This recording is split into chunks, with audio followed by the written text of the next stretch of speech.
नमस्कार, मैं हूं संदीप चौधरी। आज सबसे बड़ा सवाल में हम बात करेंगे किसानों की। किसान आंदोलित हैं। 20 सितंबर को 3 कानून, दरअसल 2 कानून और 1 संशोधन अस्तित्व में आए थे और तब से ही किसान आंदोलित हैं। और जब मैं किसानों की बात करता हूं, ये दरअसल हरियाणा, पंजाब, पश्चिमी उत्तर प्रदेश के किसान ज्यादा हैं। ये अखिल भारतीय स्तर पर आंदोलन नहीं हुआ है, लेकिन किसान परेशान हैं इन कानूनों को लेकर। और पिछले 5 दिनों से वो दिल्ली के तमाम बॉर्डर्स, वो सिंघू बॉर्डर हो, गाजीपुर बॉर्डर हो, बुराड़ी बॉर्डर हो, नजफगढ़ बॉर्डर हो, बिलासपुर बॉर्डर हो, वहां पर किसान धरना देकर बैठे हुए हैं। वहां से हिलने को तैयार नहीं। सरकार से कह रहे हैं कि हमें जंतर मंतर पर प्रदर्शन करने की इजाजत मिलनी चाहिए।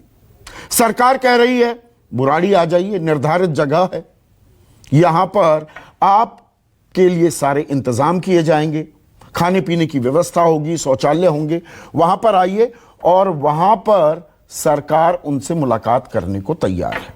किसान कह रहे हैं बिना शर्तों के बातचीत होनी चाहिए। तो स्टैंड ऑफ है। किसान सड़कों पर बैठे हुए हैं। और इस बीच वाराणसी की भी तस्वीरें आपको मैं दिखाना चाहूंगा। वाराणसी में भव्य आयोजन किया गया है। आज देव दीपावली है, कार्तिक पूर्णिमा, देव दीपावली। दीपावली के 15 दिन बाद देव दीपावली मनाई जाती है। 84 घाट, वाराणसी के जो 84 घाट हैं वो सजे हुए हैं दियों से। प्रधानमंत्री ने आज नौका विहार भी किया और अब से कुछ देर पहले वहां मौजूद लोगों को संबोधित भी किया। और इससे पहले प्रधानमंत्री ने भरोसे की भी बात की है, छल की भी बात की है, उसके बारे में मैं बात करने वाला हूं। लेकिन एक तरफ जगमग नजारा आप देख रहे हैं, देव दीपावली मनाई जा रही है, तो दूसरी तरफ अंधकार की भी तस्वीरें हैं। ये किसान ये दीपावली नहीं मना रहे।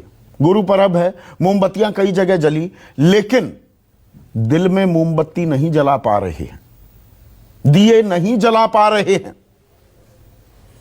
एक तरफ देव दीपावली, देव धरती पर आते हैं, ऐसी मान्यता है, लेकिन जो हमारा अन्नदाता है उसके मन में कहीं ना कहीं अंधकार है। लेकिन प्रधानमंत्री कहते हैं कि देखिए किसानों को भरमाया जा रहा है। किसानों के साथ सालों जो छल करते आए वो किसानों को भरमा रहे हैं, बरगला रहे हैं। यही लोग किसान सम्मान निधि पर सवाल उठाते थे। सरकार के फैसले पहले नहीं लोगों को पसंद आते थे तो विरोध करते थे, लेकिन यहां पर जो विरोध किया जा रहा है, अब से कुछ देर पहले प्रधानमंत्री बोले विरोध के नाम पर विरोध किया जा रहा है। जो कदम सरकार उठा रही है वो किसानों के हित में है। नए कानून आते हैं तो उसका मतलब यह नहीं पुरानी जो व्यवस्था है वो पूरी तरह से साफ कर दी जाएगी। ऐसा कुछ नहीं है। एमएसपी पर खरीद हो रही थी, होती रहेगी। ऐसा कुछ नहीं है कि कोई बदलाव आ जाएगा। और क्या हो जाएगा, मंडियां खत्म हो जाएंगी, एमएसपी हट जाएगा, किसानों के साथ करार होंगे, पूंजीपतियों का किसानों की जमीन पर कब्जा हो जाएगा। सब कुछ हो जाए के हवाले करके किसानों को भड़काया जा रहा है, ऐसा प्रधानमंत्री मोदी कह रहे हैं। लेकिन अभी बातचीत की जहां तक बात है वो अटकी हुई है। सरकार कह रही है बुराड़ी आ जाइए, तत्काल हम बात कर लेंगे। किसान उसके लिए कतई तैयार नहीं है। वो कहते हैं कि मुंह में राम बगल में छुरी वाला काम हो रहा है, हम सरकार पर भरोसा नहीं कर सकते हैं। तो ऐसे में हल क्या निकलेगा? किसान बॉर्डर पर टिके हुए हैं, सरकार कह रही है बुराड़ी आ जाइए तब बातचीत होगी।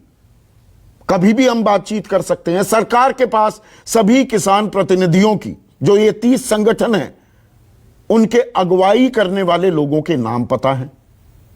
क्या सरकार उन्हें बुला सकती है? या सरकार जब 2 कदम आगे जाने की कोशिश कर रही है, तैयारी दिखा रही है, तो क्या किसान संगठन अपनी जिद पर अड़े हुए हैं? ये भी अपने आप में सवाल हैं। रास्ता क्या निकलेगा? किसानों की दीपावली कब आएगी? जो अन्नदाता है वो देव दीपावली कब मनाएगा? यह भी अपने आप में एक सवाल है। प्रधानमंत्री ने क्या कुछ कहा आज और क्या जवाब दे रहे हैं किसान संगठन, पहले उस पर एक नजर। आज छलका रहा हो तब दो बातें बड़ी स्वाभाविक है। पहली ये कि किसान अगर सरकारों की बातों से कई बार आशंकित रहता है तो उसके पीछे दशकों का ये लंबा छल का इतिहास है। और दूसरी ये कि जिन्होंने वादे तोड़े, छल किया, उनके लिए ये झूठ फैलाना एक प्रकार से आदत बन गई है, मजबूरी बन चुका है। कि जब मोदी जी जो मन की बात करते हैं, जो कल हमने उनका कंडीशनल इनविटेशन था उसको रद्द किया कि कंडीशन हम नहीं मानेंगे, आज उनका कवायद शुरू हो गया दूसरा। जैसे बोलते हैं कि मुंह में राम राम बगल में छुरी, ऐसा मोदी ने कर दिया है। अभी बीएस में लगाया है, हमारा नॉन नेगोशिएबल बात है, जो नॉन नेगोशिएबल बात है उस पर बातचीत ही नहीं करते हैं। सगो मन में जो बात साल से हम सुन रहे हैं मोदी का, सारे देश के किसान आज 4 दिन से देश के किसान अपने मन की बात मोदी जी को सुनाने आए हैं। ऐसे में आज का सबसे बड़ा सवाल, किसानों पर किसने किया छल? किसकी नीयत में गंगा जल? कौन है पवित्र? कौन फैला रहा है भ्रम? और किसानों का विश्वास, किसानों का भरोसा जीत पाएगी मोदी सरकार? चर्चा में मेरे साथ बीजेपी के राष्ट्रीय प्रवक्ता डॉक्टर संबित पात्रा, कांग्रेस के राष्ट्रीय प्रवक्ता अखिलेश प्रताप सिंह, इस पैनल में सबसे तजुर्बेकार, और लगातार मैं इन्हें न्योता दे रहा हूं, खुद किसान रहे हैं, किसान परिवार से आए हैं, किसान आंदोलनों की अगुवाई भी की है, जेडीयू अहम घटक है मोदी सरकार की और साझा सरकार ये चला रहे हैं बिहार में। उनके राष्ट्रीय सचिव केसी त्यागी मेरे साथ हैं। योगेंद्र यादव किसान नेता हैं, सिंगू बॉर्डर पर धरने पर बैठे हुए हैं। उन्होंने अभी कुछ देर पहले प्रेस कॉन्फ्रेंस की थी जिसका एक हिस्सा भी मैंने आपको सुनाया, वो जुड़ेंगे। और एक और किसान नेता भारतीय किसान यूनियन के युद्धवीर सिंह मेरे साथ इस चर्चा में जुड़ चुके हैं।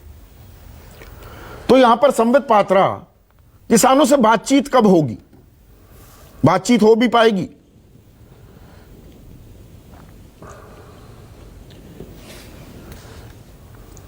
देखिए संदीप जी, आपने एक बहुत अहम मुद्दे को उठाया है और मैं आपके चैनल के माध्यम से तमाम किसान भाइयों को एक संदेश भी देना चाहूंगा। मुझे लगता है यथाशीघ्र ही, बहुत ही जल्दी ये इनवाइट जाने वाला है और ये कोई प्री कंडीशनल टॉक्स नहीं है। किसान हमारे अन्नदाता हैं, हमारे भगवान हैं और किसान है तो देश है। तो मैं इस पे किसी प्रकार का कॉन्फ्रंटेशनल एटीट्यूड नहीं रखते हुए निवेदन करना चाहूंगा, जिस प्रकार आदरणीय अमित शाह जी ने, गृह मंत्री जी ने कहा था कि यथाशीघ्र हम बातचीत करेंगे। और मुझे लगता है कि हो सकता है यथाशीघ्र मतलब हो सकता है बहुत ही जल्दी, हो सकता है आजकल के अंदर ही इनवाइट जाएगा सभी लीडर्स के पास और ये बातचीत चालू होगी। तो मतलब आप ये कह रहे हैं ये जो कि बुराड़ी में पहले आइए, निर्धारित जगह है, वहां पर पूरे इंतजाम किए हैं, सरकार ने बाकायदा सारे इंतजाम भी गिनवाए। गृह मंत्री ने बताया परसों शाम को लगभग इसी वक्त 7:35 पर वो आए थे, पूरे देश को संबोधित, किसानों को संबोधित किया था। तो ये जो प्री कंडीशन, किसान कह रहे हैं हम बुराड़ी नहीं आएंगे, ओपन जेल है, ये तो हमें यहां पर घेर लेंगे, जेल बना देंगे, वो प्री कंडीशन नहीं है। सरकार सीधी बात करने के लिए, वार्तालाप करने के लिए तैयार है, आप ये कह रहे हैं क्या संबित? देखिए, आपको समझना होगा आदरणीय गृह मंत्री जी, क्योंकि वो गृह मंत्री हैं, उन्होंने इस विषय को क्यों रखा। बहुत सारे लोगों का कहना है कि जो 5 एंट्री पॉइंट है दिल्ली की, उसको हम ब्लॉक कर देंगे, दिल्ली के अंदर राशन पानी नहीं आने देंगे, दूध नहीं आने देंगे, लोगों को बाहर नहीं जाने देंगे, लोगों को अंदर नहीं आने देंगे। ये परिस्थिति किसी के लिए भी ठीक नहीं रहेगी। छोटे बच्चे रहते हैं दिल्ली में, उनको दूध की आवश्यकता रहेगी, खान पान की आवश्यकता रहेगी। दिल्ली की अपनी एक नेसेसिटी है, 3 करोड़ यहाँ की आबादी है, तो जनता को परेशान नहीं होना चाहिए और किसानों को भी परेशान नहीं होना चाहिए। देखिए, एक बेचारे किसान भाई, उनको हार्ट अटैक से मृत्यु मृत्यु हो गई तो उनके लिए अच्छी व्यवस्था हो, टॉयलेट हो उनके लिए हम खाना बना के दे, वो अच्छे टेंट में सोए, ये हमारी इच्छा है। और बिल्कुल नेगोशिएशन होगी और नेगोशिएशन के बाद उनको आराम से अपने घर तक छोड़ा जाएगा। वो हमारे भगवान हैं, उन भगवान के साथ हम अच्छी ट्रीटमेंट करना चाहते हैं। हम नहीं चाहते हैं कि वो सड़कों पे पड़े रहे, वहां रोटी बना के खाए, अनहाइजेनिक तरीके से रहे। इस कारण से गृह मंत्री जी ने इस प्रकार का एक निवेदन किया था। स्वीकार कर लेंगे तो बहुत ही अच्छा रहेगा सबके लिए, ना दिल्ली सफर करेगी, ना किसान भाई हमारे ठंड में बाहर रहेंगे। मगर फिर भी मैं आपको आश्वासित करता हूं, आप देखिएगा हमारी पार्टी इस विषय को लेकर बहुत संवेदनशील है और यथाशीघ्र, जब मैं कह रहा हूं क्योंकि बहुत सारा समय मुझे पता नहीं, मैं प्रवक्ता हूं, मगर जो इंडिकेशन है मुझे लगता है यथाशीघ्र, मैं इसको कोट अनकोट करके कह रहा हूं, ये टॉक्स चालू होने वाले हैं।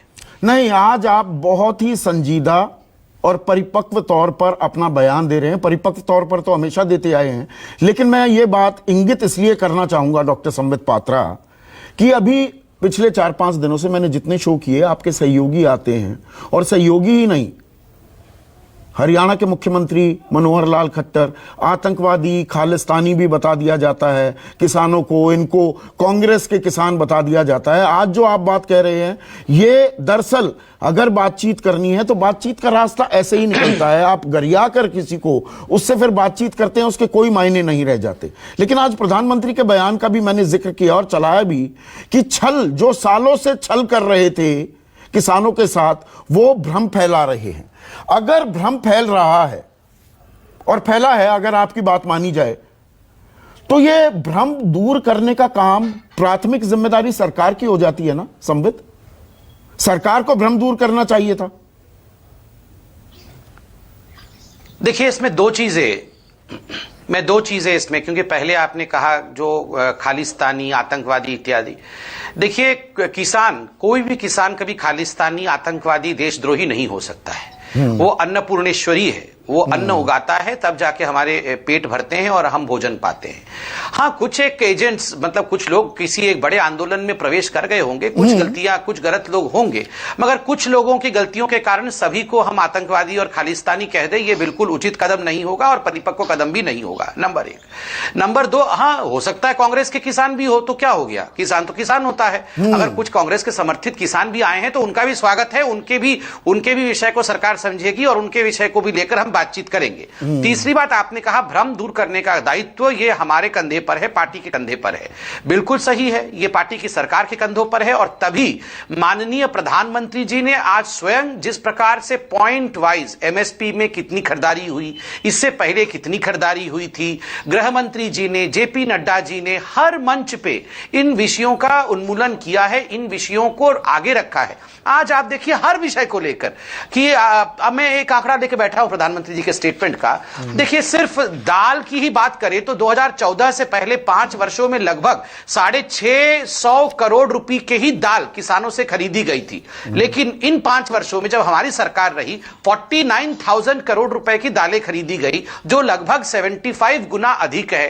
देखिए, मेरे पास बहुत आंकड़े हैं, समय इतना नहीं है, तो ये सारे आंकड़ों के साथ प्रधानमंत्री जी ने कहा कि भ्रम में मत फंसिए, किसी प्रकार से एमएसपी ना तो हटाया गया है, ना हटाने की बात। आप देखिए, शुरू डे 1 से एमएसपी नहीं हटेगा, एमएसपी को और मजबूत कर रहे हैं, ये प्रधानमंत्री जी ने बोला। मंडी को कोई बंद नहीं करेगा, नहीं, बिल्कुल ठीक बात है।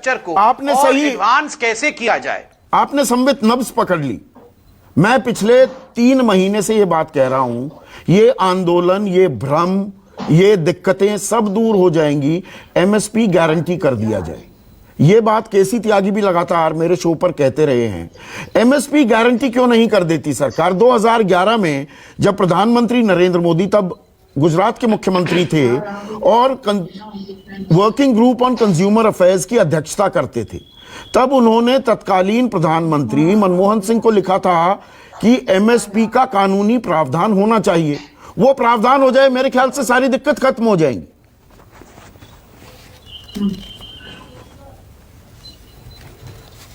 देखिए, इस विषय में आदरणीय तोमर जी, नरेंद्र तोमर जी, जो हमारे कृषि मंत्री हैं, उनसे यह सवाल पूछा गया था प्रेस कॉन्फ्रेंस के समय। उन्होंने जवाब दिया।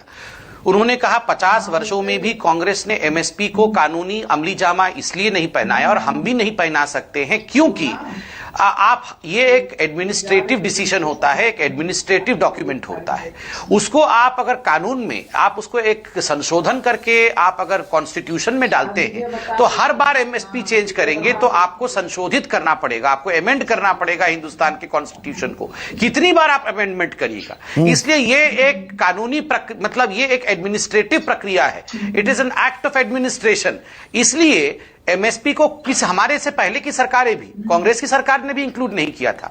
वैसे मैं यहां अखिलेश जी बैठे, एक सवाल पूछ के अंत करता हूं अपनी बात को। अखिलेश जी, मैं तो आपके मैनिफेस्टो को भी लेकर बैठा हुआ हूं और आपके मैनिफेस्टो के 11वें नंबर पॉइंट को देखिए, 2019 के 2019 का बिल्कुल ठीक बात है। Congress will repeal the agricultural produce market committee act and make trade in agricultural produce including exports and interstate trade free from all restriction. बहुत अहम पॉइंट उठाया है आपने तो अपने मैनिफेस्टो में लिखे हुए हैं कि हम आएंगे तो ऐसा कर देंगे। बहुत ही बढ़िया पॉइंट उठाया है, बहुत ही बढ़िया पॉइंट उठाया। मैं अभी 2001 में लिए चलूंगा। यहां पर ये जो छल की बात हो रही है, किसानों के सब खैर ख्वाह बन रहे हैं, किसानों के साथ सबसे बड़े इस भरोसे तोड़ने की जो प्रक्रिया शुरू हुई थी वो 2001 में वर्ल्ड ट्रेड ऑर्गेनाइजेशन की जो संधि थी, करार जब हमने साइन किया था, वो वाजपेयी सरकार थी, फिर मनमोहन सरकार भी आई, उससे हम बाहर नहीं निकले हैं। देखिए केसी त्यागी सर हिलाने लगे, अभी इस बात पर मैं आऊंगा। इस पर बहुत ही वैलिड पॉइंट आपने उठाया। लेकिन आपने कहा एमएसपी, केसी त्यागी 60 के दशक में एमएसपी लागू हुई सन 67 में कि ये एडमिनिस्ट्रेटिव प्रशासनिक फैसला है। भाई प्रशासनिक क्यों रखते हो? कानूनी क्यों नहीं बनाते? संवैधानिक क्यों नहीं बनाते? इस देश में कितने आयोग हैं? एक लड़ी लगी हुई है आयोगों की, चुनाव आयोग, श्रम आयोग, UPSC, public service commission, state service commission, अनुसूचित जाति आयोग, वाल्मीकि आयोग, जनजातीय आयोग, कितने आयोग हैं? किसान आयोग क्यों नहीं बनता? किसान के लिए प्रशासनिक फैसले कानूनी जमा क्यों नहीं होता?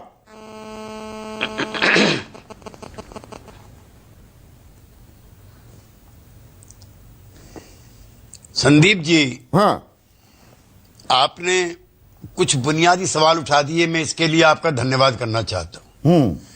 और ये इस धरने से नहीं उठे हैं, ये कई दशकों से उठे हुए सवाल हैं। 32 से ज्यादा आयोग बन चुके हैं पिछले कई सालों में और 15 के करीब अडहोक कमीशन बन चुके हैं। किसान राजनीति में जो सक्रिय रहते हैं, मेरे छोटे भाई युद्धवीर सिंह भी बैठे हैं, किसान आंदोलन की लंबे समय से एक ये भी मांग है।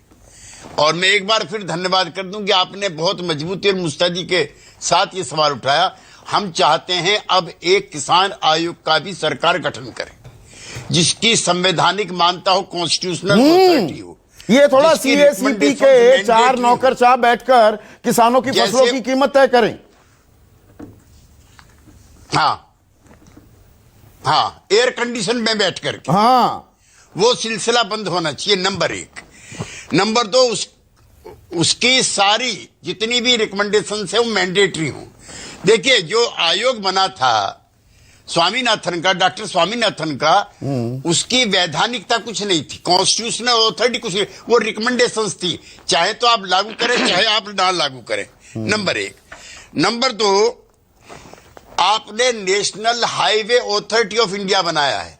इतना बढ़िया काम कर रहे हैं देश के मंत्री कि मैं चाहता हूं कि थोड़े दिन के लिए वो कृषि मंत्री बन जाए तो देश का भला हो जाए, गडकरी जी। मतलब नरेंद्र तोमर ढंग से काम नहीं कर रहे हैं, अहम घटक ये कह रहे हैं। साल के बाद नहीं, बहुत अच्छा कर रहे हैं, लेकिन जितना अच्छा काम गडकरी जी कर रहे हैं अपने विभाग में, मैंने उसी लहजे में कहा। खैर, मेरा ये कहना है कि national highway authority of India बनी हुई है। 40% इरिगेटेड लैंड है, बाकी सब भगवान भरोसे है। क्या 70 साल में हम ऐसा मैकेनिज्म बिल्डअप नहीं कर पाए कि national irrigation highway of India बन जाए? 60% जमीन भगवान भरोसे। कल्पना करना, आज हम हिंदुस्तान जो है चावल में, गेहूं में, शक्कर में, फ्रूट्स में, वेजिटेबल में दुनिया का सबसे बड़ा निर्यातक। तो क्या अगर 60% लैंड में भी इरिगेशन हो जाए तब क्या हो? नंबर 3, और अब वक्त आ गया भाई, मेरे तीनों मित्र बैठे हुए हैं।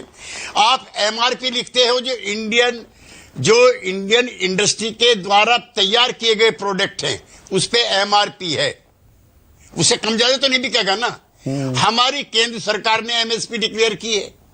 जब एमआरपी मैंडेटरी है तो एमएसपी मैंडेटरी क्यों नहीं हो सकती है? एमएसपी इसलिए मैंडेटरी नहीं हो सकती। अब मैं दूसरे सवाल पर अब आता हूं।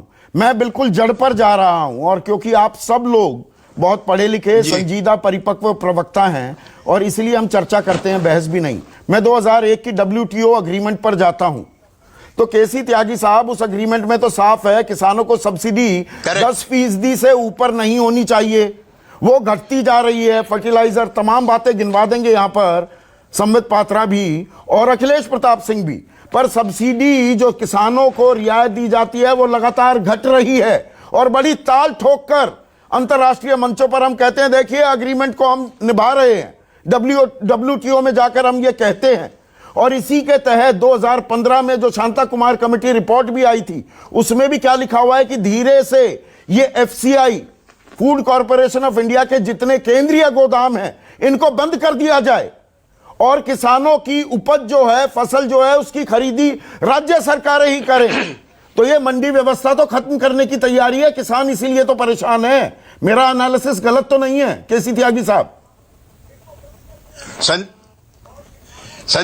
संदीप जी, मैं उसी पे आ रहा था। ये जो नए आर्थिक सुधार, ग्लोबलाइजेशन, ये जो सब शुरू हुए हैं 1991 के बाद, तो WTO का सक्रिय सदस्य होने के नाते दोनों चीजों पर चाहते हैं WTO वाले, एक 10% से ज्यादा MSP ना बढ़े, ऑन रिकॉर्ड कह रहा हूं। हाँ। और पब्लिक डिस्ट्रीब्यूशन सिस्टम जो है वो खत्म किया जाए। मैं शांता कुमार कमेटी की रिपोर्ट को सहयोगी पार्टी का होने के नाते सिरे से खारिज करता हूं। देखिए, एक महत्वपूर्ण पॉइंट नोट कीजिए। प्रधानमंत्री गरीब जो अनाज योजना है, आज हमने देश के पता नहीं 50-45 करोड़ लोगों को खाना खिलाया। 80 करोड़, अगर पब्लिक 80 करोड़ लोगों को खिलाया है, और 3 महीने और आगे बढ़ाने की योजना है सरकार की। और आज मेरी योजना है, अगर पब्लिक डिस्ट्रीब्यूशन सिस्टम कुछ लोगों के हाथ में हुआ होता तो मुनाफाखोरी और जमाखोरी होती। लिहाजा इसमें एक चीज और नोट कर लीजिए, जब इस बिल का विरोध कर रहे हैं हमारे कुछ मित्र, तो मैं उनको यह भी बताना चाहता हूं कि आज भी धान की रिकॉर्ड खरीदारी हुई है। जब लोग कह रहे हैं कि MSP खत्म हो गई है, गलत बात है। MSP है, जारी रहेगी। तो उसे MRP बना दो ना, उसकी संवैधानिक गारंटी दे दो, कानूनी जामा पहना दो, ये सवाल है ना। लेकिन अखिलेश प्रताप सिंह, आप मुस्कुरा रहे हैं, आप छल करके आए। प्रधानमंत्री का आरोप है सीधा। 1 मिनट, अखिलेश प्रताप सिंह स्क्रीन पर। आप छल करते आए सालों तक, आपने किसानों का क्या किया? अब आप भ्रम फैला रहे हैं। नई व्यवस्था आएगी, नई व्यवस्था में बदलाव में थोड़ी बहुत तो परेशानी होती है, लेकिन आप विरोध के नाम पर विरोध कर रहे हैं। देखिए, मोदी जी ही छल करते हैं, फिर उस छल को जस्टिफाई करने के लिए भ्रम फैलाते हैं, और यही शुरू से उनका काम है। और कभी भी वो देश के स्टेट्समेंट्स की तरफ से नहीं पेश है, हमेशा एक इवेंट मैनेजर की तरफ से पेश है, और आज भी वही कर रहे हैं वो। हम लोग बहुत दिनों से, जब से बिल आया तब से बहस कर रहे हैं, और एक एक मुद्दों पे बहस किया है। और आप ये देखिए, कांग्रेस पार्टी ने जो कुछ भी किया उससे किसानों को कितना लाभ हुआ। अभी बताया जा रहा था कि प्रशासनिक आदेश से चलता है, और सारे जो अभी तक बिल नहीं थे उसके पहले सब प्रशासनिक आदेश से था। जब आप एक बिल लाए तो उसमें यह देने में क्या हर्ज था? तो आपने क्यों नहीं दिया? खुद कहते हैं 2011 में तब हम बिल नहीं जब मुख्यमंत्री थे गुजरात के नरेंद्र मोदी, तब उन्होंने कहा MSP का कानूनी प्रावधान लाओ, आप क्यों नहीं लेकर आए? वो तो बिल हमने मैनिफेस्टो में वही तला, एक लाइन पढ़ दिया, आधा दिया, बता रहे हमारे 21 पॉइंट पढ़िए ना। हम तो कह रहे थे कि इसको लाया जाएगा, सुधार किया जाएगा। मैं 2011 की बात कर रहा हूं। 2011 में बाकायदा चिट्ठी लिखी थी, अरे भाई, MSP का कानूनी प्रावधान कर दो। उसमें उसका कंप्लायंस रिपोर्ट पढ़िए। वो जो रिपोर्ट दी है ना मोदी जी ने, उसी के साथ उसकी PDF में कंप्लायंस रिपोर्ट भी है, पढ़िए। 75-80% कंप्लायंस हुआ था, उसी में लिखा है। खोल लीजिए, आप अभी खोल लीजिए। कौन कह रहा है? हम अभी कह रहे हैं कि उसमें इतने कंप्लायंस हो गए थे और उनको बढ़ा भी 6% दिया गया था किसानों उस को कमेटी को। प्लीज न्यूनतम सुनिए, समर्थन मूल्य प्लीज मिलता है, बोलने दीजिए। 2015 की सरकार की रिपोर्ट है, देखिए, 6% को मिलता है। देखिए अभी बात हो रही थी कि धान खरीद हो रही है, इसी क्रय केंद्र पे भेज दीजिए। धान की क्रय जो है, जो सीमा है उससे ज्यादा हो जाती है, पता आपको क्यों होती है, लेकिन कोई किसान से नहीं होती है। और गेहूं की जो सीमा है यूपी में, उसका आधा भी नहीं होता है। पिछले साल यूपी में 55 लाख मीट्रिक टन गेहूं खरीदना था, 35 लाख मीट्रिक टन खरीदा गया। और 50 लाख मीट्रिक टन धान खरीदना था, 56 लाख मीट्रिक टन धान खरीद लिया गया। लेकिन कोई धान किसान से नहीं खरीदा गया, क्योंकि धान में भ्रष्टाचार मैं आ रहा हूं संबित। वो मिल मालिक फलाना धमाका करके सबको आप लोगों को पता है। भयंकर भ्रष्टाचार इस सरकार ने किया है धान के खरीद में पिछले 4 वर्षों में। और देखिए मोदी जी तो भी आप कहते भी हैं तो वही काम करते कि- आ रहे हैं। 2017 नहीं में भाई, मंडियों अरे की वही व्यवस्था काम को करते आए। खत्म करने की बात नहीं आप की क्या कौन कैप्टन कर रहा अमरिंदर सिंह मंडियों ने? की समस्या? कैप्टन अमरिंदर सिंह ने नहीं की। हमारे 2019 का मैनिफेस्टो- जिक्र कर रहे हमारे हैं संबित पात्रा। हमारे आप यहाँ पर मैनिफेस्टो सब में किसानों के आप लिए गलत आंसू तो बोल बहा बयान रहे हैं, करते किसानों का दर्द कौन समझ रहा है? आप मेरा गलत सवाल बयानी ये है। करते हैं, आप गलत बयानी करते हैं और कचरी जानकारी देते हैं। नहीं, हमारे मैं मैनिफेस्टो कचरी के कभी बारे जानकारी नहीं में रखता। मैं बता रहा हूं ना, मैं भी ऑथेंटिक बता रहा हूं, आपको पॉइंट वाइज बता रहा हूं। बताइए। हमारे मैनिफेस्टो में 12वें पॉइंट में भी जो हमारा कृषि वाला है, जिसमें 21 पॉइंट है, उसमें 12वें में लिखा है और मंडियां और कुछ बड़े बड़े गांव के लेवल पे और तमाम जगह मंडियों का विस्तार किया जाएगा, जहां उचित दाम उनको मिले, जहां अच्छी खरीद हो, जहां एमएसपी मिले, तमाम चीजें हैं। आप ये कैसे, कांग्रेस पार्टी ये अकेली पार्टी है जो किसानों के हित की बात करती है। अच्छा आप ये अच्छा, मैं बताइए, एक आंकड़ा देता हूं। अखिलेश बाबू, आंकड़े की बात की ना, नहीं, आंकड़े की बात, रुकिए अच्छा, बोलिए। मेरी बात सुनिए। ऑर्डिनेंस क्यों लाए? ये कौन सी आपत्ति के ऑर्डिनेंस लाए? क्यों लाए? क्योंकि अदानी जी, अंबानी जी को तुरंत जमीन चाहिए थी, तुरंत ये सब चाहिए था। बिल लाए, बहस किसी से नहीं की, बात किसी से नहीं की, सुनवाई किसी से नहीं की। क्या बोलते हैं मोदी, मुख्यमंत्री मोदी अपनी बात को 180 डिग्री समरसॉल्ट मारते हैं प्रधानमंत्री मोदी जी। क्यों? क्योंकि ये बिल किसी कारपोरेट हाउस से बन के आया था, उसको अच्छा, अब एक चीज टेबल कर बताइए, दिया। इसका रिस्पांस मैं लूंगा संबित पात्रा से। मैं 2011 का एक आंकड़ा आपके सामने पेश कर रहा हूं। सरकार आपकी ही थी ना? गलत जानकारी तो नहीं? 2011 में आप ही की सरकार थी। ये संदीप जी पार्लियामेंट का अपमान है। एक मिनट। तो फर्टिलाइजर, उर्वरक, खाद, इरिगेशन, सिंचाई और बिजली पर जो सब्सिडी दी जाती थी वो 29.1 बिलियन डॉलर थी। 1 बिलियन 7,500 डॉलर। तो मोटा मोटा 2 लाख करोड़ की सब्सिडी दी जाती थी सरकार की तरफ से। और 2014 में यह घटकर 22.8 बिलियन हो गई। 50,000 करोड़ रुपए सब्सिडी में से कम कर दिए आपने। और आप कहते हैं आप किसान हितैषी हैं। ये सब ये WTO का खेल है, इसे मानिए। WTO की जो गाइडलाइंस हैं उनको फॉलो कर रहे हैं, उसमें किसानों की अनदेखी हो रही है। एक कोई किसानों की कांग्रेस पार्टी अनदेखी नहीं कर रही। आपने हमारे समय का बताया कि 2 लाख करोड़ में से 50,000 करोड़ कम हो गए पिछले 10 सालों में कांग्रेस की नहीं, हुकूमत 3 सालों में। तो आप बताइए कि इनके सालों में कितने कम हुए। हाँ, उसका आप क्यों नहीं बता रहे हैं? दूसरी बात देखिए, सब्सिडी किस क्षेत्र में कम हुई है और किस कारण से कम हुई है। जो बहुत से हम इंपोर्ट करते थे खादें, वो हमारे यहां प्रोडक्शन शुरू हो गया।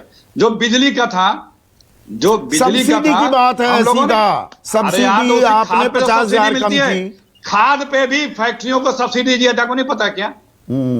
आप नहीं, सब्सिडी खाद पे भी दी जाती है। उसका भी पता है मुझे। 75,000 करोड़ थी 2014-15 में, वो घटकर 70,000 करोड़ हो गई। यही तो ये चाल चल रहे हैं कि जो कांग्रेस पार्टी ने खाद्य सुरक्षा बिल लागू किया है, जिसके तहत 80 करोड़ लोगों को खाद्यान्न मिला है। खाद्य सुरक्षा बिल, उसके कारण ये मिला है 67% लोग उसमें कवर होते हैं। ठीक है, उसी को ये आपने समाप्त करना अब एक चाहते हैं। मिनट, अब संबित पात्रा स्क्रीन पर, उसके बाद में युद्धवीर सिंह, जो असल दर्द इनका है। अभी मैं राजनेताओं से बात कर रहा हूं। संबित, आप कुछ कहना चाह रहे थे, पर मेरा सवाल यह है, जो बात अखिलेश प्रताप सिंह कह रहे हैं, पहले आप अध्यादेश लाते हैं 5 जून को, फिर बिल को कानून बना देते हैं। आपने कितने किसान संगठनों से बात की? आप ये कह रहे हैं ये किसानों के हक में है, उनके हित में है।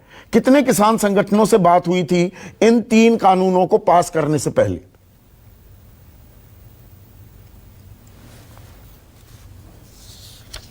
देखिए, किसान संगठनों से बात, और आप देखिए खुद गुलाटी साहब ने इस पे आर्टिकल भी लिखा है, ये एक लॉन्ग पेंडिंग किसानों का रिफॉर्म का विषय था।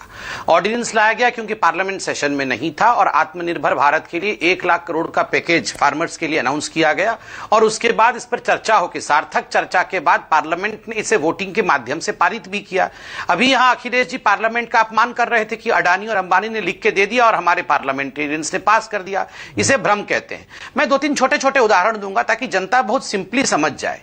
देखिए, जब 2014 से पहले इमेजिन करिए संदीप जी, मैं और आप कम से कम 10 डिबेट किए होंगे कि फलाने जगह गोली चली है, यूरिया के लिए लड़ाई हो रही थी, 10 किसान मारे गए हैं, फलाने जगह यूरिया चोरी हो गई है, पेट्रोल पंप पे चला गया है। अरे लड़ाई किन बेसिक चीजों में होती थी? आप सोचिए, यूरिया नहीं मिलता था लोगों पे, उसी पे लड़ाई चलती थी। अब आप ये मत कह देना नीम कोटिंग आपने कराई है। हम आपको यूरिया में बिल्कुल कोई दिक्कत नहीं आने देंगे। और आज 2011 में शुरू हो गया था नीम कोटिंग का प्रोजेक्ट। मैं नहीं कह रहा हूं, मगर मैं कह रहा हूं कुछ भी हमने कराई हो आज नहीं, शुरू तो सब कुछ नेहरू जी ने किया था। मैं अच्छा, तो आज ये देव दीपावली भी नेहरू जी ने शुरू किया था। मैं उसको मतलब मना ही नहीं कह रहा हूं। नेहरू जी ही पद्मासन में सोए, उसके बाद ब्रह्मांड प्रकट हुआ। फेवरेट टॉपिक मिल गया आपको। उससे कोई मतलब पीछे हट रहा हूं, बिल्कुल नेहरू जी अच्छे थे। मेरा कहना है कि अगर नहीं, मेरा कहना है कि सब कुछ इतना अच्छा था तो ये किसानों पे गोली यूरिया के लिए क्यों चलती थी? आज एक भी डिबेट यूरिया पे हो रही है क्या? नहीं हो रही है। यूरिया अपने आराम से पहुंच रही है किसानों तक। 12,000 करोड़ का पूरा बजट रहता था 2009-10 से लेकर 2014 तक। अब 1,34,000 करोड़ का बजट है, कृषि बजट। तीसरी बात, यहां पर कहा गया अडानी अंबानी जमीन ले लेंगे। इसी को कहते हैं भ्रम। आप मुझे दिखाइए उस विधेयक में, उस कानून में कहां लिखा हुआ है कि आपके जमीन के ऊपर करार होगा? जमीन के ऊपर ना तो लीज जमीन पे जाएगी, ना तो जमीन पे कोई करार होगा, प्रोड्यूस पे करार होगा, और बिना किसी पेनाल्टी के जब चाहे किसान उस करार से निकल सकता है, कॉन्ट्रैक्ट से बाहर आ सकता है। सपोज मैं किसान हूं, आप अडानी हैं, आपने मेरे साथ कॉन्ट्रैक्ट किया, परसों मुझे लगा कि फलाना आदमी मुझे ज्यादा रेट देगा तो मैं कैंसिल करके बाहर निकल जाऊंगा, चाहे अडानी भी हो, वो केस करता रह जाएगा, उसे कुछ नहीं मिलेगा। संवेद, इतना आसान नहीं होता ना। आप भी जानते हैं, मैं भी जानता हूं। आपने होम लोन लिया होगा ना, या गाड़ी के लिए कभी लोन लिया होगा, 75 डॉक्यूमेंट होते हैं। मैं शर्त लगाकर ये कह सकता हूं कि ना आपने कभी वो 75 पन्ने पढ़े होंगे, ना मैंने, और वो मुझे हस्ताक्षर करने होते हैं, आपको हस्ताक्षर करने होते हैं, और वो everything is loaded in favour of the bank. तो बड़े उद्योगपति घराने आएंगे, किसान के साथ करार करेंगे, किसान के हाथ में कुछ पल्ले नहीं पड़ने वाला। वो जाकर अदालतों के सामने खड़ा रहेगा कि आप कह रहे हैं जी वो करार बदल दे। आज की तारीख में संवेद, ये कंपनियां चल रही है ना, ये आलू खरीदती हैं, चिप्स वाली। पूरी बात सुन लीजिएगा, मैं पूरा रिस्पॉन्ड करने का मौका दूंगा। अब वो आलू 40 रुपए किलो अगर बिकने लगा तो वो 30 रुपए का करार है, भाग भाग कर करार पूरा करते हैं। पर आलू 2 रुपए में बिकने लगा तो वो 30 रुपए बिल्कुल नहीं देते कि जी आपका आलू सड़ गया, काला हो गया, गल गया, फलाना हो गया, दिखड़ा हो गया, और कुछ नहीं कर सकता किसान। मैं बिल्कुल जमीन की बात बता रहा हूं आपको।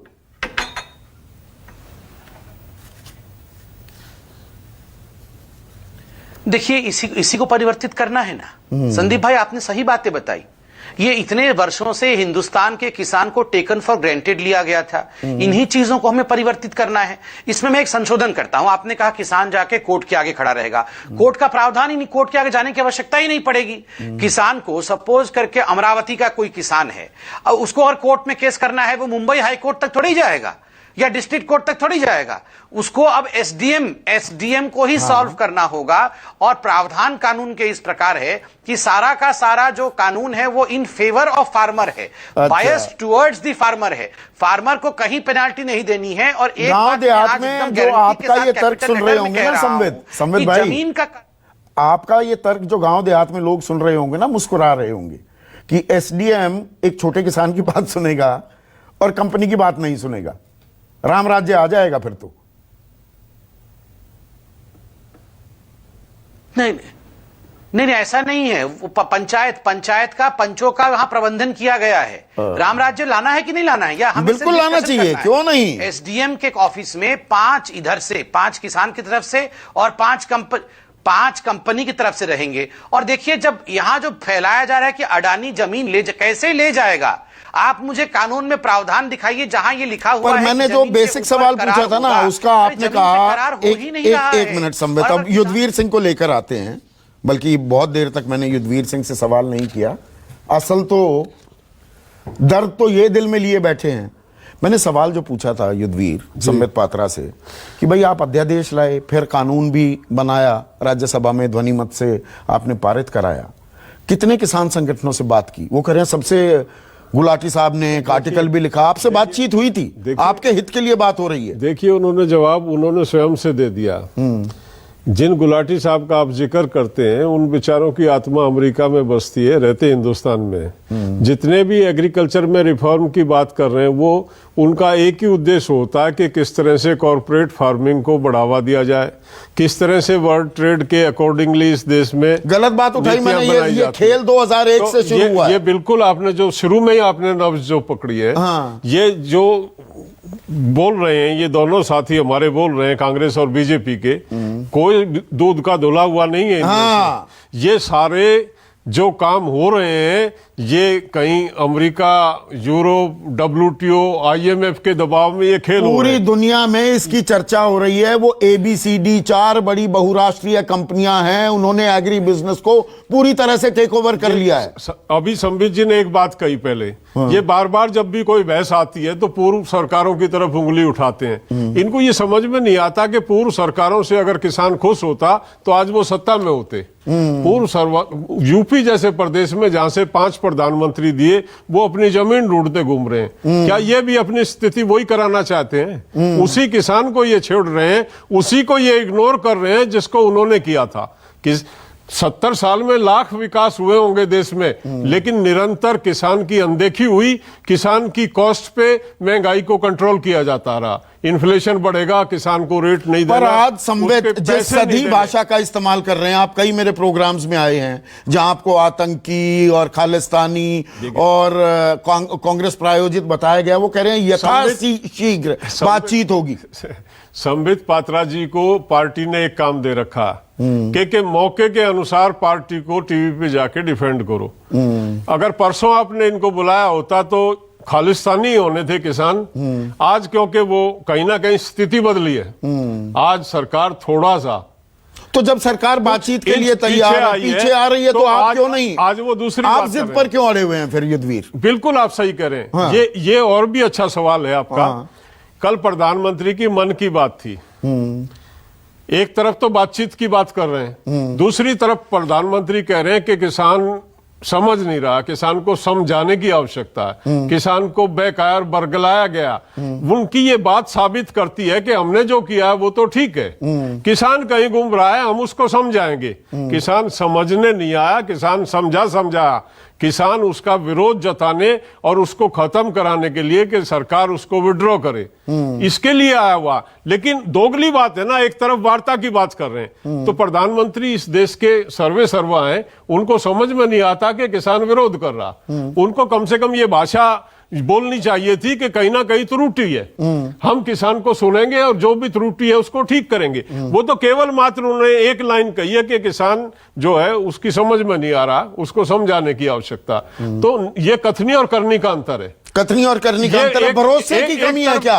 आप भरोसा क्यों नहीं कर रहे? प्रधानमंत्री भरोसे की बात कर रहे हैं लगातार। प्रधानमंत्री देश के सामने खड़ा होकर कह रहा है कि किसान जो है वो भ्रमित है, किसान को समझ नहीं है, किसान को समझाएंगे, यानी कि वो अपने स्टैंड पे ठीक है। फिर बात की गुंजाइश कहां रहेगी? बात की गुंजाइश तो जब बनती है जब वो माने कि कहीं ना कहीं खामी रही है और उसको हम ठीक करेंगे, उनकी बात को सुनेंगे। केसी त्यागी, आपने बहुत किसान आंदोलनों की अगुवाई की है और मुझे ध्यान है महेंद्र सिंह टिकैत यहाँ पर 90 के दशक में, 80 के आखिरी और 90 के दशक में बहुत सारे यहाँ पर प्रदर्शन भी हुए और मुझे एक बार याद है 6 केंद्रीय मंत्री आकर उन्होंने बातचीत की थी। युद्धवीर सिंह जो कह रहे हैं कि प्रधानमंत्री कह रहे हैं भाई छल किया गया है, भरमा रहे हैं, तो फिर बातचीत की गुंजाइश कहाँ बच जाती है? सरकार जब यही नहीं मान रही कि हो सकता है कोई त्रुटि हो या कुछ अनदेखी हुई हो, किसानों की मांग पूरी ना समझ पाए हो, अगर वो बात नहीं मान रहे तो फिर बातचीत के मायने क्या?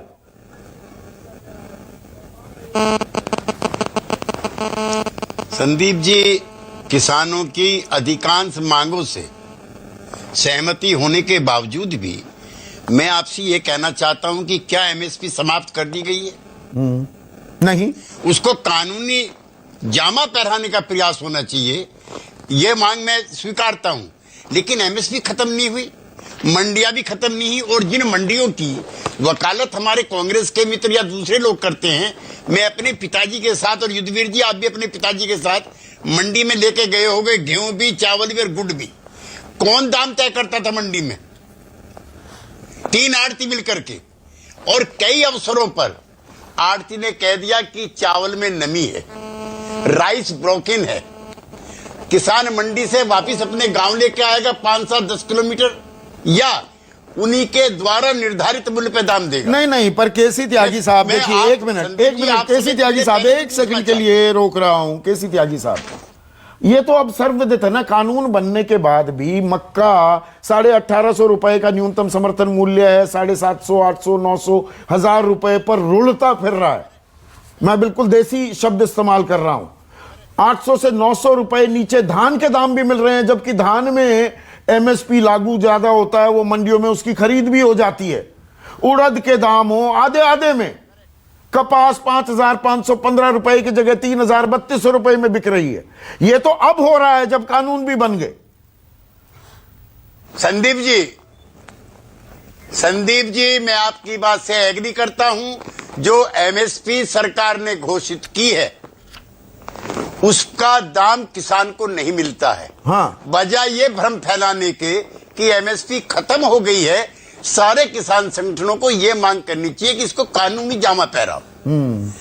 अभी धान की खरीद हुई, मैं मानता हूं एमएसपी पूरी नहीं मिली, और बात करनी चाहिए किसान संगठनों को। जब सरकार बात करने को तैयार है, ये कह रहे हैं नहीं, जब छल की बात हो रही है हम क्यों बात करें, ये युद्धवीर सिंह ने कहा। अभी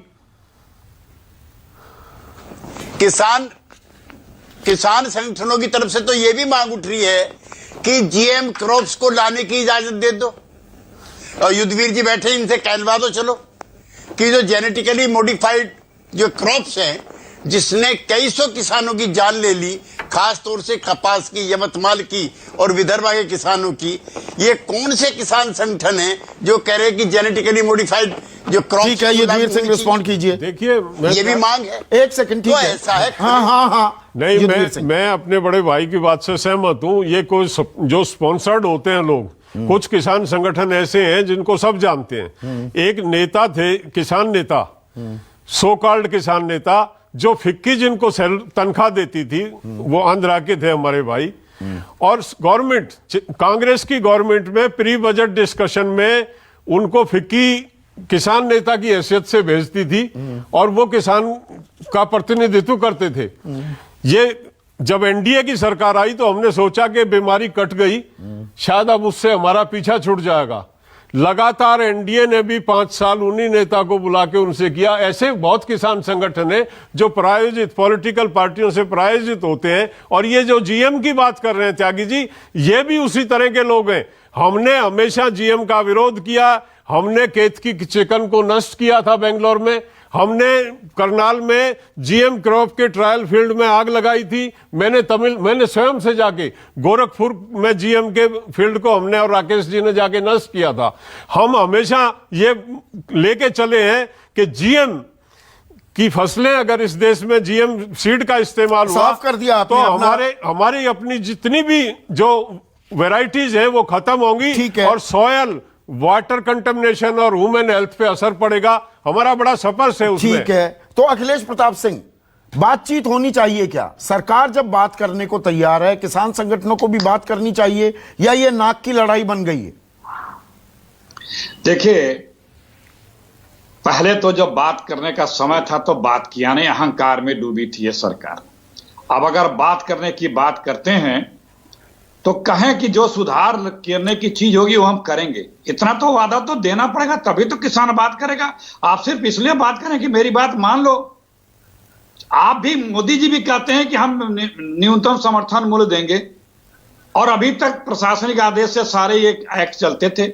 अब जब आपने एक्ट बना दिया पार्लियामेंट, तो इसमें एक लाइन बढ़ा दो कि हम ये जो न्यूनतम समर्थन मूल्य घोषित सरकार करेगी, उससे कम पे जो खरीद फरोख्त करेगा उस पर कार्रवाई करेंगे।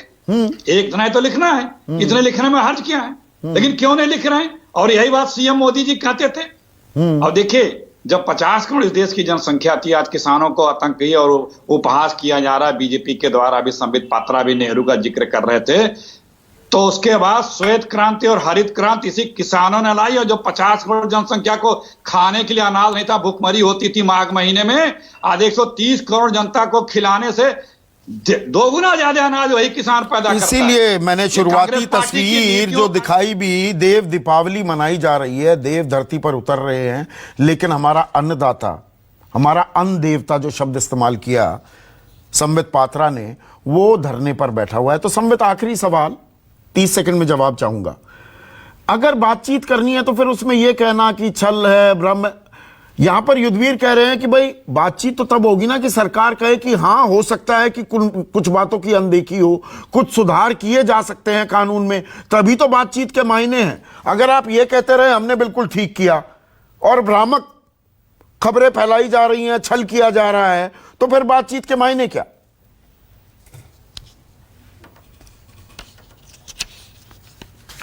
प्रधानमंत्री जी ने आज क्या कहा? प्रधानमंत्री जी ने कहा हमारे मन में कोई छल की भावना नहीं है, हमारी जो नीयत है वो गंगा जल की तरह साफ है। ये तो अच्छी बात है। अगर हमारे में कुछ छल नहीं है तो बातचीत तो होनी चाहिए, अच्छे से बातचीत होगी, हम छलावा नहीं करेंगे। दूसरी बात, आपने भी मुझसे इस डिबेट में एक सवाल शुरू में पूछा था कि अगर भ्रम है लोगों के मन में तो भ्रम को दूर क्यों नहीं करते हैं? भ्रम को दूर करने की प्रक्रिया प्रधानमंत्री का भाषण तो है, क्योंकि एक बहुत बड़ा भ्रम है कि आपकी जमीन चली जाएगी अडानी के पास, जबकि यह क्लॉज ही नहीं है। बहुत बड़ा भ्रम है कि एमएसपी को बंद किया जा रहा है, जाकर समझा दीजिए ना। क्लॉज ही नहीं है। बहुत बड़ा भ्रम है कि मंडियों को समाप्त किया जा रहा है, यह कहीं प्रावधान नहीं है। नहीं, ये जाकर समझा दो ना। क्लोज डोर मीटिंग भी तो हो सकती है। जाके वो तो बातचीत होगी। हाँ। नहीं, वो जाके बिल्कुल होगी। मैंने आपको कहा यथाशीघ्र आप देखिएगा इनवाइट पहुंचेगा, यथाशीघ्र क्लोज डोर मीटिंग होगी और ये सारी बातें दोनों पक्ष बैठ के करेगी। और देखिए, हमारे अन्नदाता हैं, हमारे भगवान हैं, हम अपने भगवान के साथ बैठ के चर्चा करेंगे। बहुत अच्छी बात कही। हमारे भगवान हैं, बीजेपी के राष्ट्रीय प्रवक्ता ये बात कह रहे हैं, कोई आतंकवादी और खालिस्तानी, ये बातें, ये जो नैरेटिव चलाने की कोशिश थी, ये कुछ नहीं है। साफ सीधी बात कह रहे हैं संबित पात्रा, भगवान है, इनसे बातचीत की जाएगी। बातचीत होती है क्या, और बिना छल बिना भ्रम के बातचीत होती है क्या, ये अब देखने वाली बात होगी। इसे भी ट्रैक करेंगे। आज के लिए बस इतना ही। नमस्कार।